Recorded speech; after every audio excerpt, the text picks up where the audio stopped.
Someone just whispered and said, Iron Woman, as that came up. We have joining us, as you can see, Chief Kofo Bucknor-Akerele, former Deputy Governor of Lagos State. She's live with us from our Abuja studio. Good morning, Ma, and a warm welcome to the Morning Brief.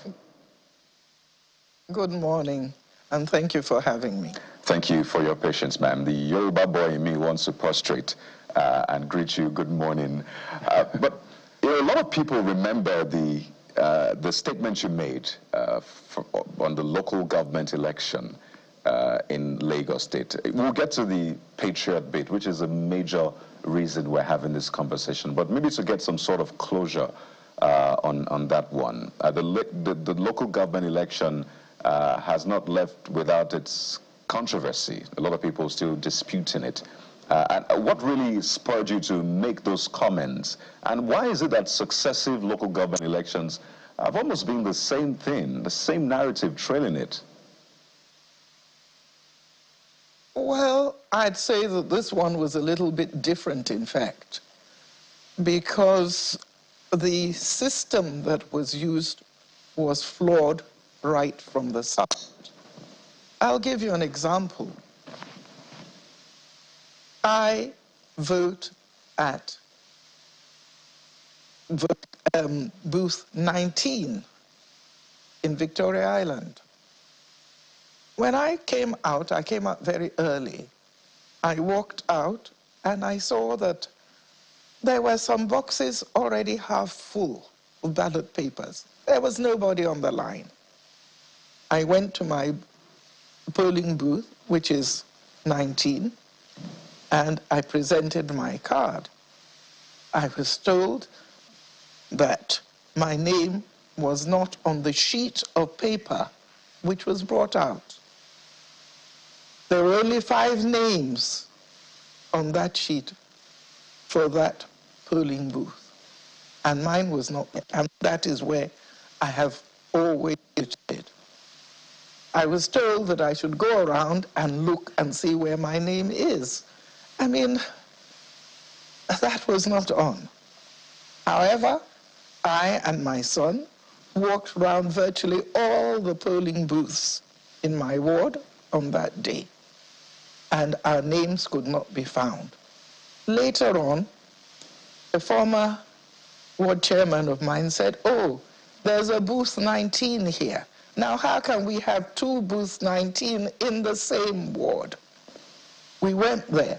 Luckily, my son found his name, but they were telling me my name was not there. But my son insisted that they should search the sheets of paper in which our names were written, and that they would find my name. Eventually, he and the presiding officer went through and eventually found my name, and I was given the ballot papers that I could vote. Many people came out.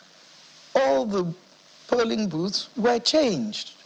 There were polling booths which were supposed to be for Eko Hotel, which were in Ajose Adeogun.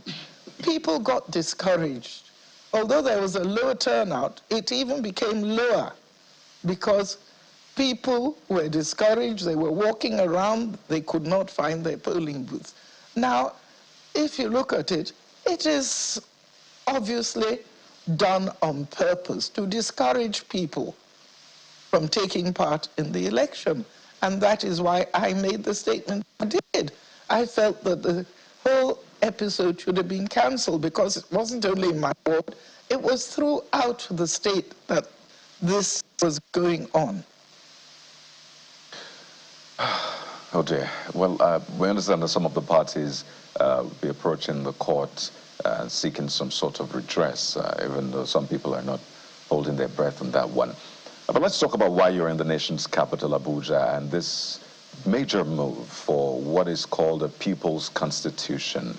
You and other elder statesmen and women are coming together, and you're having meetings, which will continue today, I believe, and the next, to come up with modalities for the People's Constitution. There's been that debate about whether or not we need a new constitution or we need the right people to man those constitutions. But some say it's a feedback loop. once you have a good constitution, that you're able to get the right people who will then enforce the constitution and all of that. But why do we need that constitution, and what does people's constitution mean? A people's constitution is a constitution which is drafted and formulated by the people. The present constitution we have was something presented to us by the military. The people were not consulted. The military sat down somewhere and wrote something for us. And you can see that what we have is not working. I am a member of Afenifere, and the Afenifere have always said that we should have a constitution that is drafted by the people, for the people, and not one that has been presented to us without any input from the ordinary people of Nigeria.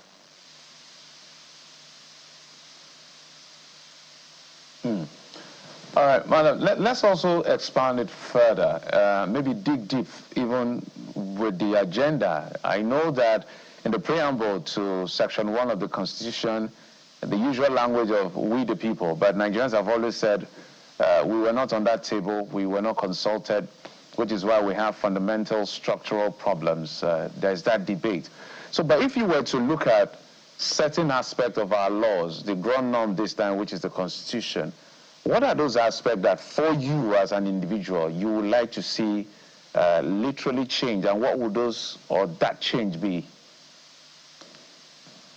Well, I think one of the things that should be changed, first of all, is the federal character, the delineation of constituencies, because you have a situation, for instance, where Lagos State has the same population as Kano State, for instance, and Kano State, I think, has 42 local governments. From Kano State, we had Jigawa State, and I think they have more than the 20 local governments that Lagos State has. Then there's the question of federal character. Now, what do we mean by federal character? Federal character means inclusivity, i.e. that every part of Nigeria has a part in what the Constitution says and what we are supposed to be governed by. But you find that large parts of the country are marginalized, and these are the things that we want to correct. Nigeria is a country of about 350 ethnic groups. These groups existed before the British came. These groups had their own methods of governance, but they were all, I wouldn't say amalgamated, but pressed together by the British. When we had the 1963 Constitution, we had regions. Each region had its own constitution, and we were able to carry on, and the country was developing at a phenomenal pace at that time. But now we have something that's being foisted on us, and it seems that we are just going down instead of rising up. We are not, with this constitution, achieving the full potential of Nigeria. Nigeria is a country with all sorts of talents, with all sorts of mineral resources. And look at where we are today. We're among the poorest countries in the world because the Constitution has tied us down instead of allowing people to develop at their own pace. It's a lot to unpack, really, and for some people, they just think it's going to be a very tedious process. So they just sort of abandon it because they think they have bigger fish to fry in that sense. But this is fundamental. This is a foundational issue. But I want to ask you, are you certain that this will not be an effort in futility? Because a lot of people refer to the 2014 confab, for example, the report that came out of it, all of the hopes. And where are we now with the confab? Well, not much. In fact, literally nothing has been implemented from that confab report. This government said there will be some sort of conference for the youths anyway in the coming months. So are you certain that all of the work you have to travel, have conversations, sacrifice your time and resources will not go down the drain just like the 2014 confab? In other words, are you certain that this government, the government of Bola Tinubu, will take whatever recommendations you come up with and run with them? Well, I'm not sure that this government will come up with it. But I believe that if there is enough pressure on this government, they will have no alternative. Because there is nowhere in Nigeria that people are not fed up with the situation that we're in. And if this government thinks that they can continue as we're continuing, then I'm sorry, I think this country is heading for disaster. What in the person, and it's important to speak to this so we know what is ahead of us, the hurdles to cross.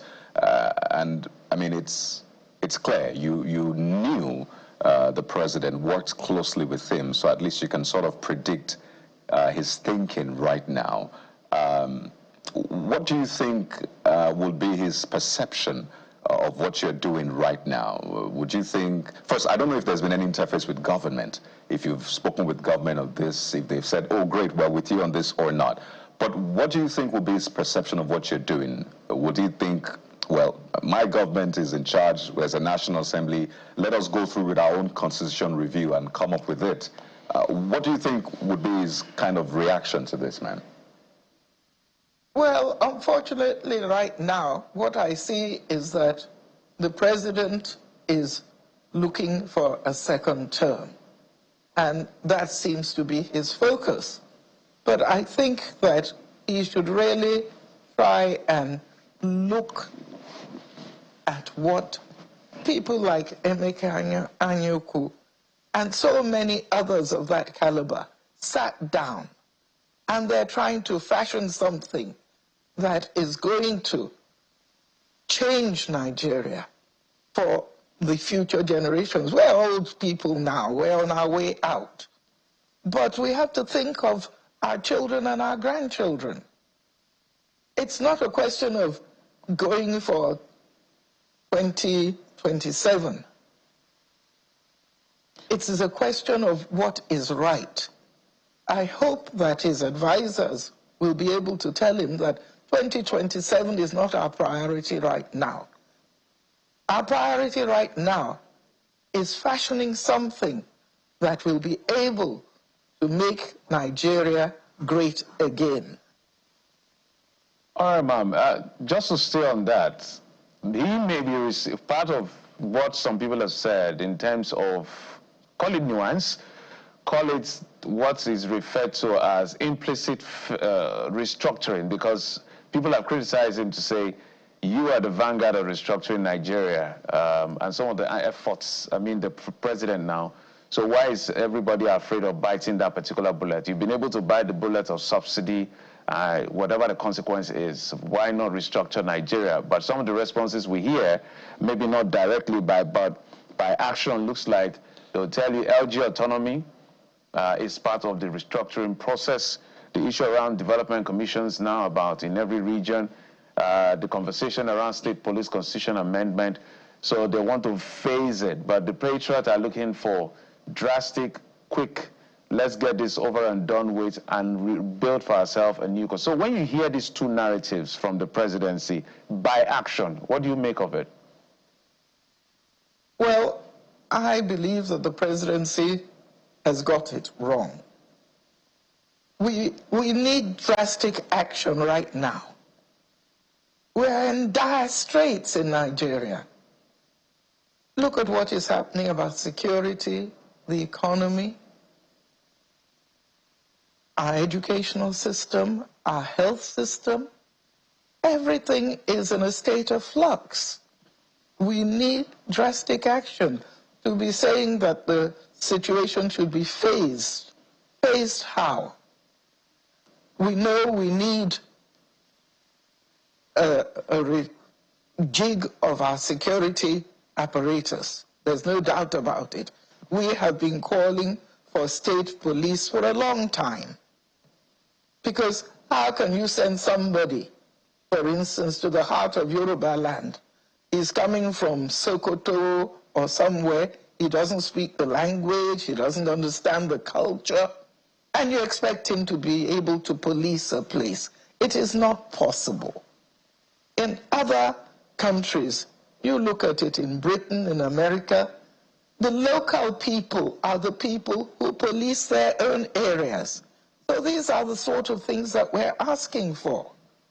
We're also asking for a reduction in the huge amounts that is being spent on recurrent expenditure. Recurrent expenditure is taking over our budgets. So we have to change the system and have a system which works and is more economical for the people so that we can actually improve our social and economic situation.